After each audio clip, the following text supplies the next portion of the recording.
or Facebook. In the meantime, hi, I'm Steve Sabadeski, publisher of Bayoubuzz.com. Again, it's Friday morning, a little bit after 8 o'clock, thanks to Facebook. And so I'm here with Rob Maness and Colonel Rob Maness. And so we're going to be talking, let's see, it says we have an error to your timeline. I have no idea what. But anyway, we will be talking politics and government. And good morning, Colonel Maness. How you doing today? Hey, good morning, Steve. I'm doing great. Sorry about your technical difficulties. Yeah, actually, as you know, since you were working on this with me, it is not my technical. It's not. It's Facebook. Facebook does things without notifying people. It seems, they really have had a problem ever since that issue with their privacy. And that has really put a hit on their stock, as you know. Oh, it sure has. Sure has. And Twitter dropped too. dramatically the last few weeks, especially. And Twitter also. Yeah. It's made Zuckerberg a poor man. Yeah. I mean, he's only worth Well, he's 80%. been very wealthy for a long time, so maybe his chickens are coming home to roost with all the shenanigans they play. So yeah, Yeah. so he's only worth about 80% of what he was worth Yeah. before. So that's really a shame. So yeah, so we're sorry for the delay, folks. Yeah, quite frankly, let's see. I'm trying to see if we are actually live on Facebook. I'm looking for. Oh God. And Steve, I'm showing you live on my fan page at COL Rob Maness, folks. At COL Rob Maness on Facebook Live or at Rob Maness on Twitter. Okay, that's really weird because I don't see us at all. Interesting on mine. So let me go to yours. Bear with me.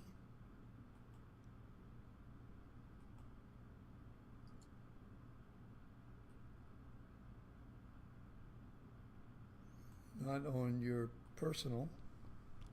Let me check out your kernel.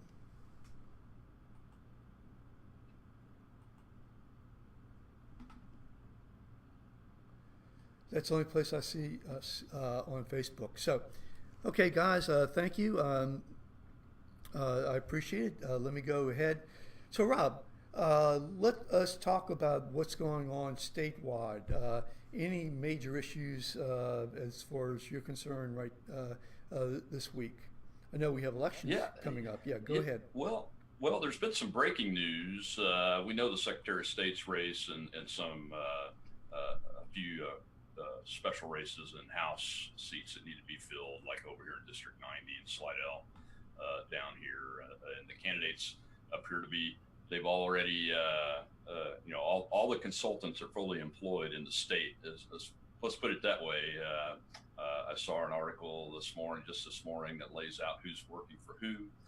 Looks like every candidate that has any credibility whatsoever has credible consultants and fundraisers and folks like that. So that's settled down. But there's been some breaking news the last few days. I just wanted to Sure. talk about it real quick, and it has to do with Russia, so I know you'll be interested in, and Louisiana.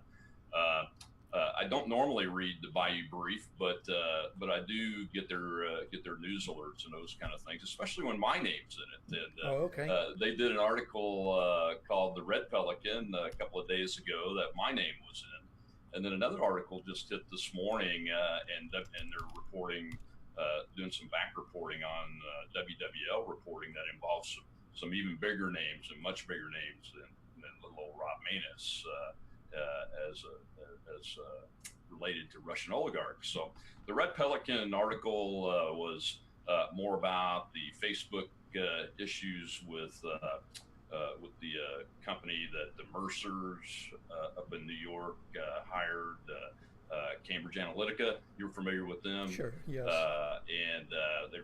It was a pretty weak article. They're trying to tie people like me through a super PAC called Warrior PAC to Cambridge Analytica, which Cambridge Analytica was hired by Warrior PAC according to FEC records. But as you know, candidates can't communicate with super PACs and don't. So even though I'm being nicknamed Russia Rob by folks like Invisible Acadiana on Twitter out there, my security clearance and my long record of loyal service to the country kind of puts that in my mind to rest. So it's kind of funny, but on a serious note, the article today goes ahead and makes a bigger tie into a company called American Ethane that is controlled by 3 Russian oligarchs, and come to find out, and this is based on WWL reporting also, not just the Bayou Brief, which kind of tends to be political on the opposite side of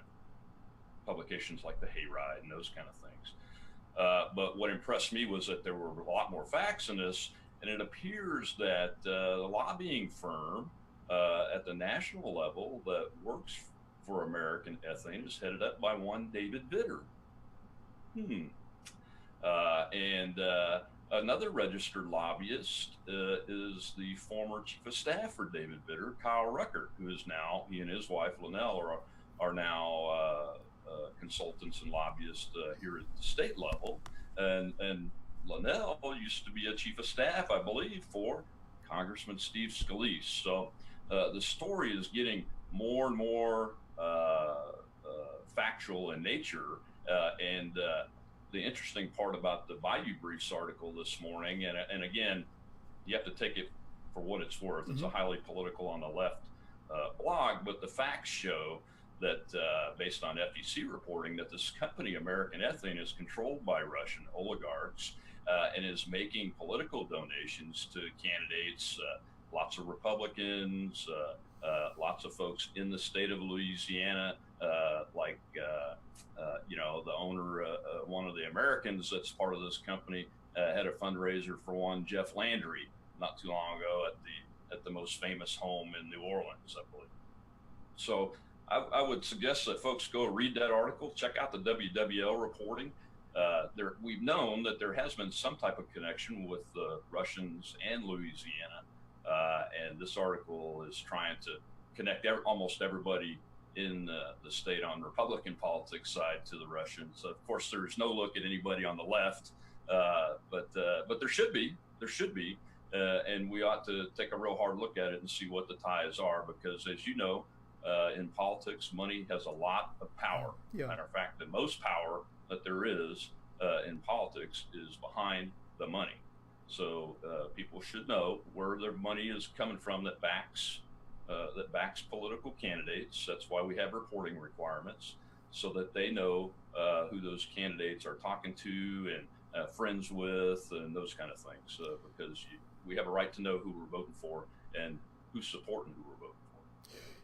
Now, the IRS under President Trump just modified a ruling, if I'm not mistaken, saying that some of these contributors do not have to disclose. Have you heard anything about that? The only ones that I know that they don't have to disclose are for organizations that are called 501c4s, which are educational organizations technically, but there are political organizations on both sides of the aisle that use that methodology, and there is no requirement to report the donors to those organizations. But every PAC, political PAC, has to have its donors disclosed.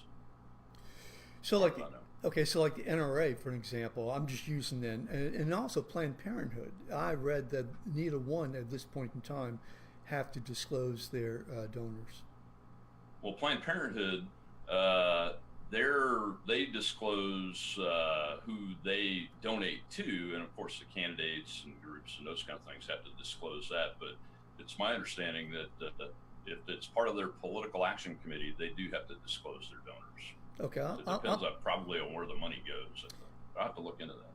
Yeah, absolutely. Because based upon what you're saying, it seems to me, whether it's Republican or Democrat, it seems to me that we ought to know whether or not a Russian oligarch or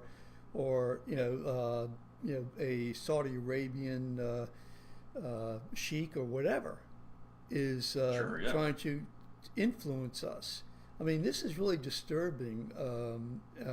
I saw something about that last night on Twitter, and I did see the Bayou Brief say something, and I just didn't go any further than that. So yeah, definitely have to take a look at it. So I mean, how do you feel about getting named like that? I mean, obviously you said that you still have your security, but I mean, how do you feel about it? Well, you have to make a decision when you enter the political arena that there's going to be all kinds of mud and dirt and feces thrown at you, and that's just part of the baggage that comes with it. Look, I'm the one that has to live with my actions and my decisions. I have a long record of integrity, honorable service to this country. I fought against the Soviet Union in the Cold War. My father's entire military career was in the Cold War against the Soviet Union, while these people that are writing these things were sitting home writing it and those kind of things. So they could say whatever they want. They're the official ties and even unofficial. There are no unofficial ties to me and any Russians that I'm aware of.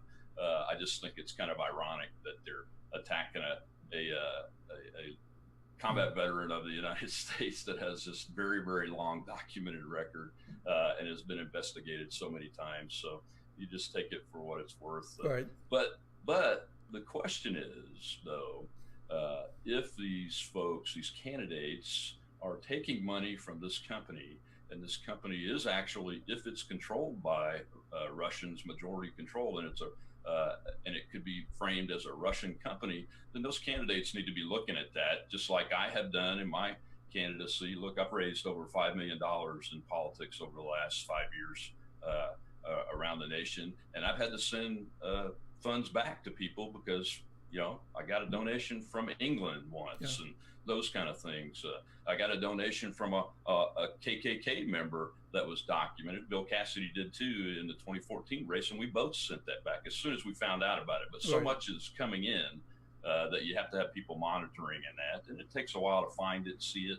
Sometimes those teams don't discover it, and it gets discovered later by a sharp media reporter and those kind of things. And if it has been discovered that foreign money has been coming into campaign coffers, those dollars do need to be returned as quickly as possible. So this is not fake news then? It's hard to tell. As far as the WWL report and all the facts that are in today's article, it's all factually documented in independent reports like the Federal Election Commission reports of candidates, lobbying reports of firms and companies that have to be publicly recorded and those kind of things. So those are all facts, and I wouldn't say that that's fake news. Now, the conjecture around it, that the Russians are connected to Louisiana, people like me have been influenced by Russians, or maybe even Clay Higgins, who was named in the first article that came out too, because the super PAC supported both of us. Even Mike Johnson was named, John Kennedy was named. You notice they're all Republicans, so of course there's got to be some Democrat that's connected to some of these folks too, and we can find that out. We'll go back and do public record searches. Sure. I'm sure the Hayride is probably on it right now because they've seen the biased reporting that's focused only on the Republican side coming out of the Bayou Brief. Well, so yeah, go on. So the conjecture about it, that is that's questionable. But the real thing is that look at the facts that are in those reports and go check them out yourself. They're all public record, and if they turn out to be true, and nothing that I read this morning or in the first article as far as the facts that are in the article turns out to not be true that I see. But again, I haven't looked up every piece of data that's in either one of those articles. Anyway, but the conjecture around it, like saying that I'm influenced by the Russians, I don't know that much about Higgins' campaign apparatus or Kennedy's, but I would be very, very surprised to find out that any of those guys connected too deeply with a Russian company. But again, the company's headquartered over in Houston, so it's filed as an American company, so it may actually be illegal donations. So, once again, explain the Vitter Ruckert connection. And apparently, American Ethane, which is this company that's identified, is their DC lobby group is led by David Vitter, and Mr. Ruckert is a registered lobbyist for the company, and I think the article even said he gets paid about $7,000 a month for those kind of things. So now a loose connection in the article is Mr. Ruckert's wife, Linnell, who was once she's a consultant now in the state, just like Kyle is, but was once the chief of staff, I believe, for Mr. Scalise. So, it's important to know those things, but again, question the conjecture around it, but also take a look at the facts and check it out for yourself. You can find them all in public record. Okay, so in defense of Vitter and Ruckert, if they're the lobbyists, doesn't mean that they had knowledge. Am I correct? Well, that's true. That's true. I mean, it's as long as everything's registered and filed properly, I can't see where there'd be an issue with that. Companies from all over the world hire lobbying firms.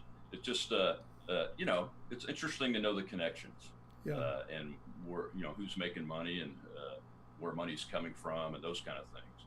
And then the other issue is the campaign donations themselves. Is the company an American company if it's controlled by 3 Russian oligarchs, or is it a Russian company? And then you have to look at the law and those kind of things. And the campaign teams better be doing that research, because it has been breaking this week. And as I said, the WWL picked up some of it and did some reporting, I think yesterday, according to the Bayou Brief article. So it's very interesting. Let me say this. I mean, there could be Democrats, and there could be a lot of Democrats. I mean, we just don't know, and we'll just have to wait and see. But for me, at least, the larger picture is, at this point in time, based upon the reporting, based upon what you're saying, right now it's the Republicans. And one of the things that I really have been concerned about is the Republican connection. And the thing is that, like last night, our president's calling it a hoax. And now I know that one can say, well, he wasn't really referring to the Russian being involved in our election, but he didn't disclaim, he didn't disclose, he didn't, and calling it a hoax the same day that his own national security team goes out there and says, hey, look, this is a real issue. I mean, I'm sorry, it's insane. It's insane. Steve, did you read the same tweet I did? Because what caught my eye with his tweet was that this time he did state campaign collusion, and in all caps, as a hoax, and didn't say that Russian meddling in the elections was a hoax. So that's the tweet I read, and it caught my eye because that's the first time that I remember that he's ever done that. Okay, so in a tweet, because he's got it's in his own interest to align with his policies, to put his words to align with his policies. That's what folks like you have been very frustrated with. Yeah, absolutely. And folks, very ardent Trump supporters have been giving him a pass on that. And as I've said all along, the policies are very, very good. If you don't follow this guy, you should follow a guy named James Carafano on Twitter. He is a foreign policy, national security expert, especially in Soviet policy in Russia, in the Russia area.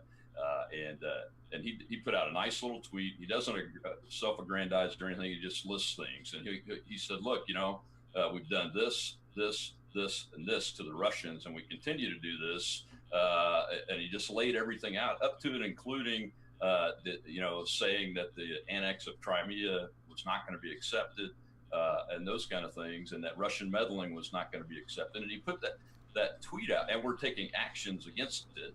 And he put that tweet out right after the National Security Intelligence Team and National Defense Team gave their briefing at the White House yesterday, which laid out what they think they're seeing in a non-classified way and the actions that each organization is taking and how they're working together, which I thought was very, very impressive. That's very rare to see the national security team come together that way with all those agencies and the intelligence chiefs to lay out what's going on. So the policy and the president's words have to be aligned at some point, and that's what I saw in that tweet. So maybe you missed it. Maybe I misread it, but I'm pretty sure he did separate it in that case, and I hope that he continues to do that, because that has been the issue for him all along, as he conflates the two things. Yeah. I mean, but I'm still not convinced what the level of Russian meddling was in 2016. I still have seen no evidence. I still have seen, and I continue to hear rhetoric like yesterday that said that people were saying, well, the Russians aren't doing nearly as much and it's not as robust as it was in 2016. Well, how robust was it in 2016? The only thing we've seen is spear phishing on John Podesta's email account, his DNC Gmail account. So that's not robust. I want to know what they did. I want to know how robust it was. I want to know what the American citizen can do, because we're all looking at social media and in the digital environment all the time, and can make reports to the authorities if we see things. They've got to start coming out and really documenting some of these facts so that people know what to look for, so they don't get caught up in that kind of thing. so I'm actually on Donald Trump's Twitter page right now. I'm trying to find the tweet that you're talking about. I did not see it, and right now I still don't see it, to be honest with you.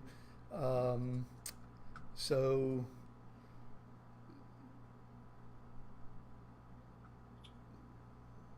yeah, I don't see it. Um, it's weird. And as soon as I do find it, I'll be glad to put it up. Um, so yeah, look, I have no problem with his saying, if it's his opinion, whether it's justified or not. I have no problem with his saying that the uh, allegation of collusion is not true. I have no problem with Yeah, that. I mean, that's his opinion. sure. A hoax? I don't think I'd call it a hoax, personally, because there is, at this point in time, there are too many unanswered questions, and mostly because we just don't know what in the world uh, they have. I mean, we just don't know what Bob Mueller has. And so it's very difficult for me, and this is what I've said before, it's very difficult for me to say that it's a hoax or it's not a hoax, that it's true or it's not true. You know, we just don't have the information yet. Well, here's what Mr. Carafano put out. I'll just read you this list. This tweet is on my likes and mentions. First, the administration acknowledged the Russian election interference and pledged all-out effort to combat it. That's what that briefing was about yesterday. Sure. They've reaffirmed NATO Article 5. They've committed support to Georgia and Ukraine, including to the Ukraine kinetic weapons, or real weapons to help in their fight against Russia. They've rejected the Russian claim to Crimea. There's no compromise on arms control. Remember, Mr. Obama really compromised on arms control, and I know that for a fact because I was in the nuclear weapons system at the time, having to deal with his compromises. And there's no compromise on Syria. So he's asking, just, hey, what's the problem again? The problem is the president needs to get his rhetoric in line with his policies, the policies that he is directing. And I don't fault folks like you for not liking what he says, because he has conflated these things many times, and he needs to stop conflating the two, because there was some Russian meddling. How robust it was, we don't know. We know from yesterday's briefing that it's not nearly as much as it was in 2016, apparently. We also know from yesterday's briefing, and I don't know why they won't name them. They should be naming them, that other nations are looking at or are preparing to try to meddle in the elections too. And I know that they did in 2016 also. I'm more concerned about China than I am Russia every single day, quite honest. Interesting. I tell you what, this, the news that's coming out right now on all issues. I mean, it's hard to It's hard to concentrate on work. It's hard to concentrate on anything else other than, I mean, whether you're, Republican, Democrat, liberal, conservative, this is one of the most controversial news events that I can remember. I mean, absolutely. I'm going back in my history, Watergate, Vietnam. I mean, there was a lot of activity, but nothing like this.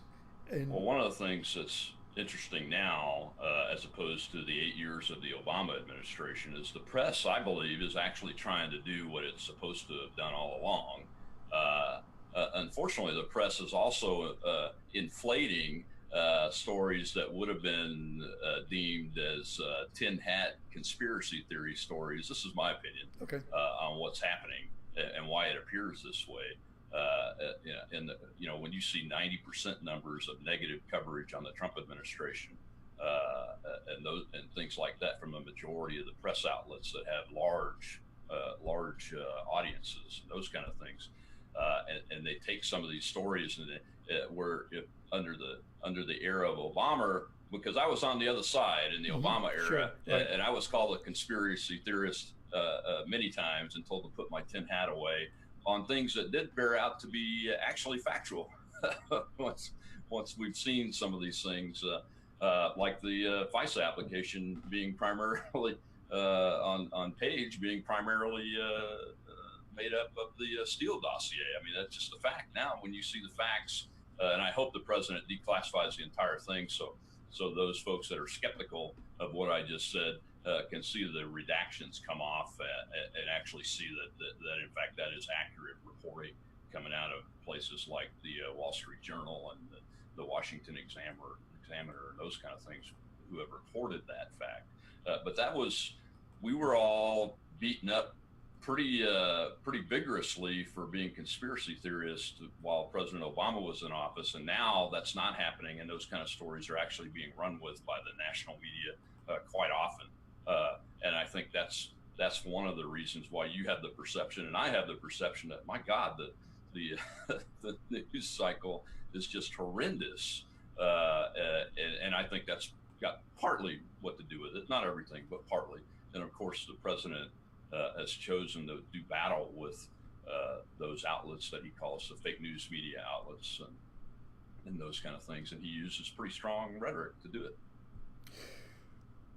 So let me just differ a little bit, and that is that you're right. I mean, I once said that I didn't really think that the media was biased.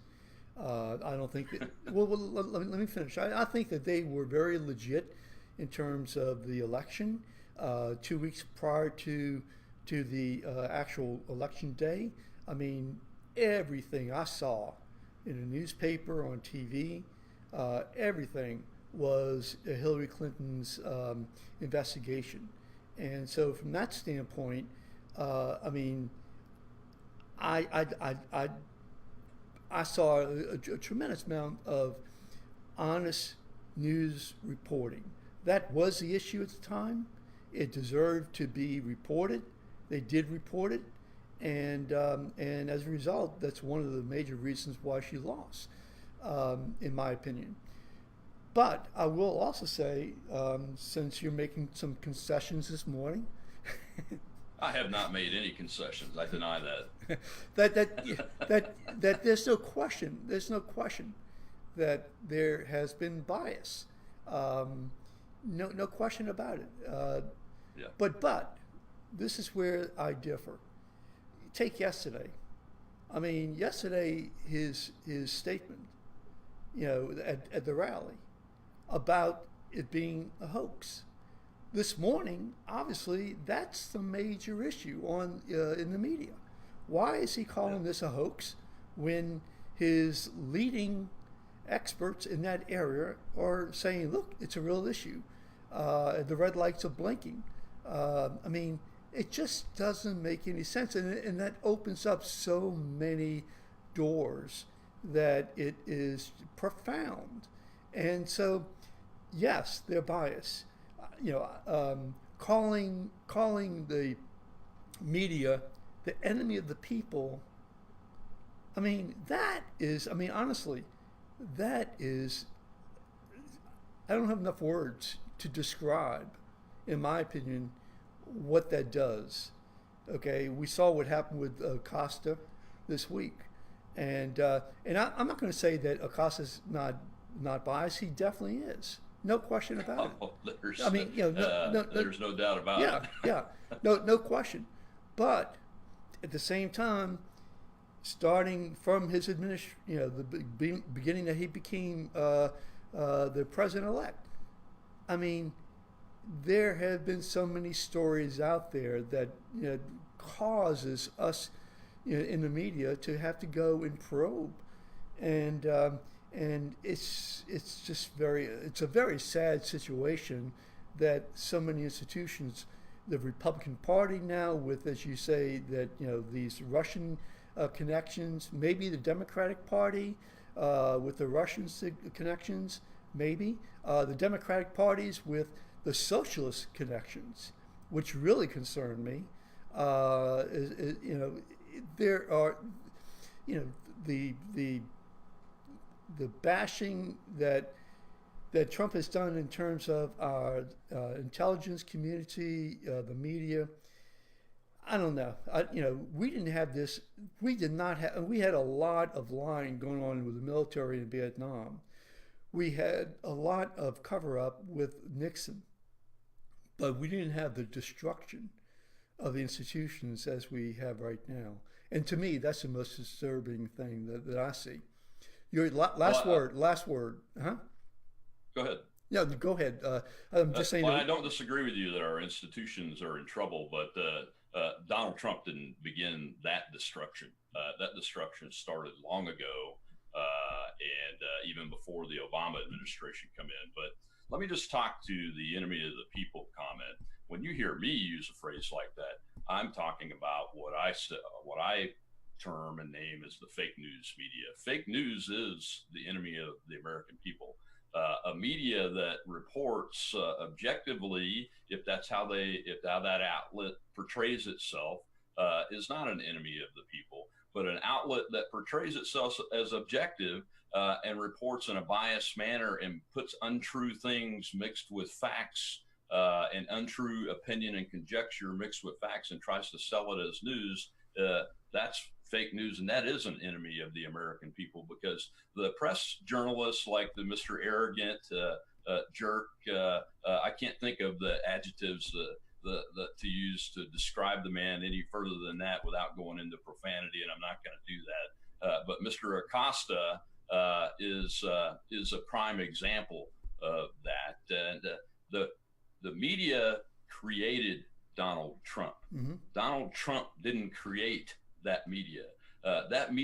This media spent 8 years soft pedaling on Barack Obama. I don't recall seeing one hard question asked of the man, even when Bill O'Reilly, the vaunted Bill O'Reilly, supposedly this conservative hardcore journalist that doesn't give anybody a break, interviewed the guy and gave him a break.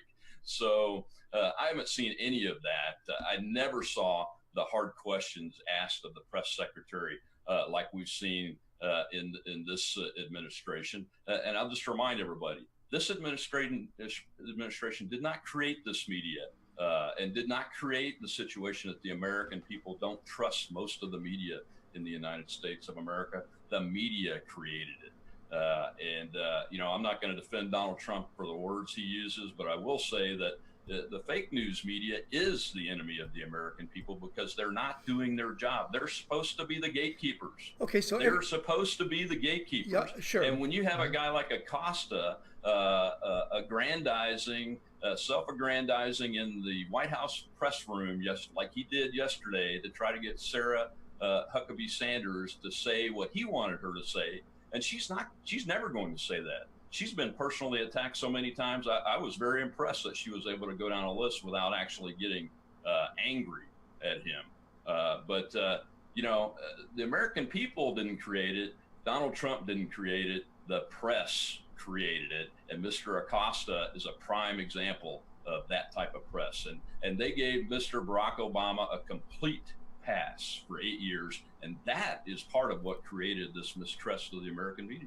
So let me open the door for a sec. I mean, you opened the door, so let me just step in for a second. I was going to read some. I'm good at that. Yeah. I was going to read some of the comments. So you agree with me then that Fox News is fake news, assuming based on your criteria? Say that again. So you agree with me that based upon your criterion criteria that Fox News is fake news. You do agree with me then? When I watch Shepard Smith during the day, and he's supposed to be a hard news program, and I see him interject his left-wing commentary and opinions into news reporting, absolutely, that's fake news. Okay, and the rest of the content on Fox News, including the morning show, Fox and Friends, that's not. Based upon what your own definition. That's opinion-based programming. So okay, so I'm talking about the hard news shows where it's supposed to be hard news, and they're interjecting opinion, and you see that on Fox News also. Okay. Absolutely. Okay. So really, what you're saying that. But I have no loyalty to Fox News. So all the primetime shows, then you're saying are not fake news. Whether it depends on how they're selling themselves. But Fox depends News on how they're selling themselves. If it's like a Hannity, he's an opinion guy. I mean, he's always been straight up about it. He's biased towards President Trump. Have you noticed that? No, I noticed that. No. So as long as you know that going in, that's fine. But Jim Acosta is selling himself as a journalist. And those that sell themselves as journalists are supposed, when they're reporting news, that's about news. That press conference is about news. It's not about opinions. Okay. And you put a 90% opposition reporting on the news every single day, day in and day out for more than 2 years now. I mean, even during the transition and before that, it was like that. But then you're obviously, and you can't defeat the guy's numbers. He's at 50% approval rating, by the way. Then the American people aren't going to trust you. And what you saw at the rally in Florida, that Acosta was I think he was crying on television.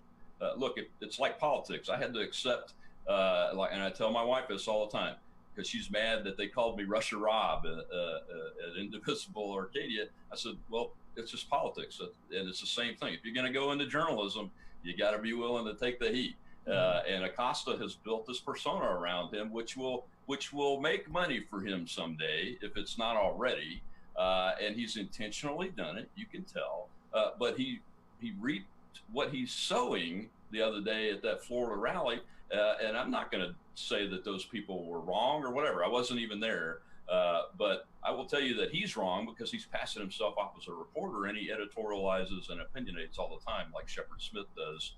I've seen him do in their news reporting on Fox News. So it happens everywhere. Okay, so it happens everywhere. I mean, I definitely agree that will become very divisive. We are no longer the NBC, ABC, CBS networks being providing basically all our TV information in terms of news. We have all these millions of sources right now, many of them totally fake, as we're finding out.